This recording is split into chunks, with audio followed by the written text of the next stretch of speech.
हसु कहीं भिकारटा 5 टका मुंड इठा हसुचु मु 5 टका मुंड मु भिकारी तो भिकारी मु कहूची समस्त जानछन भिकारी सेति भाई मते भिको दउचोंदी भिको दउनी भिकारी किंतु आज्ञा आपण होचन मो ठारू बड़ भिकारी मु भिकारी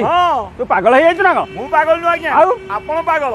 मु पागल केमिति मु पागल केमिति पागल अच्छा मते कोन से बाबू मते केते टका देले 5 टका देले 5 टका देले हां 5 टका मुंड मते 5 टका तू 5 टका मुंड 5 टका देले मु 1000 टका मुंड 1000 टका देले 1000 टका मुंड हां 1000 टका मुंड न 1000 टका केते दिन पाइ नेलो केते दिन पाइ 5 वर्ष पाइ मते बाबू देले गोटे दिन को 5 टका बुझि पाइलो हां हां हां ठीक पाइलो बुझि पाइलो तो आपण हिसाब करंतु